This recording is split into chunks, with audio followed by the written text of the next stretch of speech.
नमस्कार, तुमचं पूनम बेसिक रेसिपीजमध्ये खूप खूप मनापासून स्वागत आहे। आज आपण अगदी गावरान पद्धतीने वांग्याची रस्सा भाजी बनवणार आहोत। ही रस्सा भाजी एवढी चमचमीत बनते की तुम्ही एका भाकरीऐवजी 2 भाकऱ्या खाल आणि घरातील मंडळी तुमचं कौतुक केल्याशिवाय राहणार नाही, एवढी चविष्ट बनते। त्याचबरोबर ही भाजी एकसारखी मिळून येण्यासाठी यामध्ये आपण एक सिक्रेट पदार्थ सुद्धा ॲड केला आहे, जो मी तुम्हाला व्हिडिओमध्ये पुढे दाखवला आहे, तर व्हिडिओ शेवटपर्यंत नक्की बघा।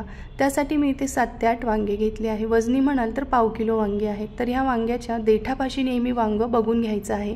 जर तिथे एखादं छोटंफार होल असेल तर अशी वांगी बाजारातून घेताना शक्यतो घेऊ नये। आता याचे आपल्याला काटे काढून टाकायचे आहे वांग्याचे आणि थोडंसं देठ कट करायचं आणि हे बघा अशा प्रकारे 4 तुकड्यामध्ये आपल्याला त्याला कट देऊन घ्यायचं आहे। हे बघा आणि मध्ये असं चेक करून घ्यायचं वांग छान निघालेलं आहे आपलं। आता एका बाउलमध्ये पाणी घ्यायचं आहे, त्यामध्ये 1 चमचा मीठ टाकायचं आणि कट करून घेतलेली वांगी आपल्याला त्यामध्ये टाकून घ्यायची आहे। आता आपली इथे वांगी कट करून रेडी झाली आहे। आता तव्यावर आपल्याला 2 मोठे चमचे कच्चे शेंगदाणे घ्यायचे आहे। हे शेंगदाणे सुद्धा लो टू मीडियम फ्लेमवर चांगले भाजून घ्यायचे आहे। तर यासाठी मी असं मेजरिंग स्पूनचा वापर केला आहे। तुमच्याकडे असे मेजरिंग स्पून नसतील तर तुम्ही सुद्धा घरातील असे 2 चमचे यासाठी सेट करू शकतात। एक छोटावाला घ्यायचा आहे आणि त्यापेक्षा थोडा मोठा घ्यायचा।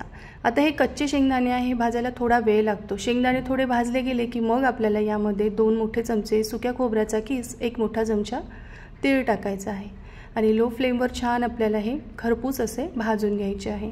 तीळ जसं भाजलं जातं ते तडतड उडायला लागतं। तर इथे तीळ मस्त भाजलं गेलं आहे। आता आपण यामध्ये 1 मोठा चमचा भरून खसखस टाकायची आहे। खसखस सुद्धा 1-2 मिनिटासाठी आपल्याला लो फ्लेमवर भाजून घ्यायची आहे। गॅस बंद करायचा आणि आता आपल्याला हे सर्व पदार्थ एका ताटामध्ये काढून गार करायला ठेवायचे आहे। आता जो सिक्रेट पदार्थ मी म्हटले होते हाच तो पदार्थ, तो म्हणजे 1 मोठा चमचा भरून आपल्याला पंढरपुरी डाळ्या घ्यायच्या आहे। या डाळ्या आधीच भाजलेल्या असतात पण थोड्याशा अशा भाजून घ्यायच्या, म्हणजे यामध्ये जो पिठूळपणा असतो तो कमी होतो।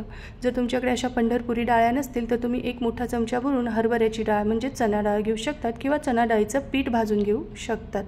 हे बघा डाळ्या छान भाजल्या गेल्या आहेत, थोड्याशा गुलाबी रंगावर त्याही आपण काढून घेतल्या आहे। आता याच तव्यावर आपल्याला एक मीडियम आकाराचा कांदा कट करून टाकायचा आहे।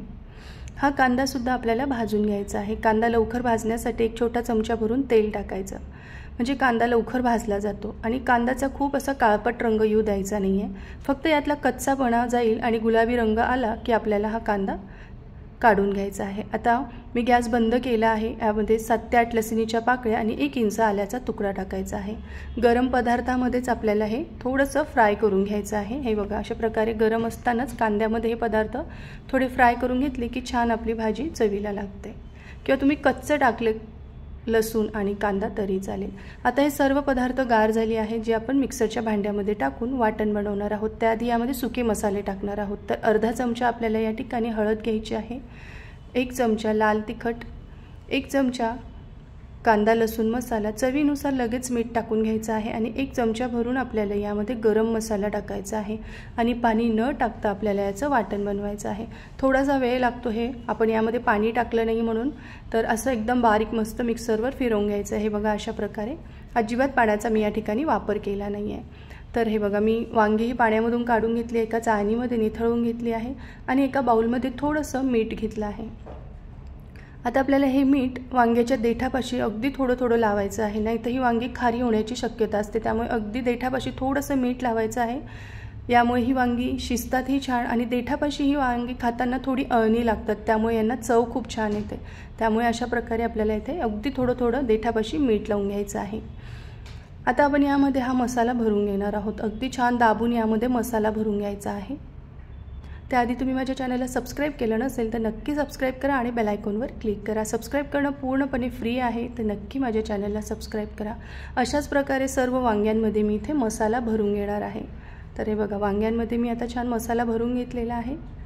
आता एका कढईमध्ये आपल्याला 3 मोठे चमचे तेल घ्यायचं आहे। वांग्याची भाजी म्हटली की थोडं तेलाचं प्रमाण हे जास्त घ्यायचं। जर तुम्ही तेल कमी खात असाल तर तुमच्या आवडीनुसार तेलाचं प्रमाण तुम्ही घेऊ शकतात। यामध्ये पाव चमचा हिंग आणि 10-12 कढीपत्त्याची पानं टाकायची आहे, अर्धा चमचा जिरे टाकायचं आहे आणि मसाला भरून घेतलेली वांगी आपल्याला या तेलामध्ये फ्राय करायची आहे। तर वांगी आपण टाकले की खूप जास्त फ्राय करायची नाही, फक्त थोडंसं आहे ना असा रंग बदलल्यासारखं दिसलं की इतपतच फ्राय करायची। वांगी जास्त तेलामध्ये फ्राय केली की ती शिजायला खूप वेळ लागतो, त्यामुळे अगदी फक्त 1-2 वेळेस असं छान त्यांना खालीवर परतवून घ्यायचं आहे। आणि मग ह्या तेलामध्ये आपल्याला राहिलेला मसाला आणि पुन्हा 1 चमचा भरून आपल्याला लाल तिखट, तर मी या ठिकाणी काश्मीरी लाल तिखट पावडर वापरली, यामुळे रंग छान येतो। हा मसाला छान तेलामध्ये परतवून घ्यायचा आणि पुन्हा आपल्याला ही वांगी काही सेकंद परतवली गेली की यामध्ये पाणी टाकायचं आहे। तर शक्यतो या ठिकाणी गरम पाण्याचा वापर करावा, त्यामुळे या भाजीला तर्री छान येते। तर मी इथे 2 मोठे ग्लास भरून गरम पाणी टाकलेलं आहे। याला छान मिक्स करून घ्यायचं आहे आणि यावर आता अर्धवट असं झाकण ठेवून आपल्याला ही वांगी शिजवून घ्यायची आहे। तर साधारण मंद आचेवर ही वांगी शिजायला 15 मिनिटं लागलेली आहे। तर हे बघा, मस्त आपली भाजी इथे चमचमीत अशी रेडी झाली आहे। तर देठापाशी थोडासा असा चाकू हलक्या हाताने प्रेस करून बघायचा, अगदी इझिली इथे आपला चाकू आत जातोय, म्हणजे आपली वांगी छान शिजली आहे। अशा प्रकारे तुम्ही सुद्धा वांग्याची चमचमीत अशी गावरान पद्धतीने भाजी करून बघा। रेसिपी आवडली तर लाईक, कमेंट, शेअर नक्की करा। धन्यवाद।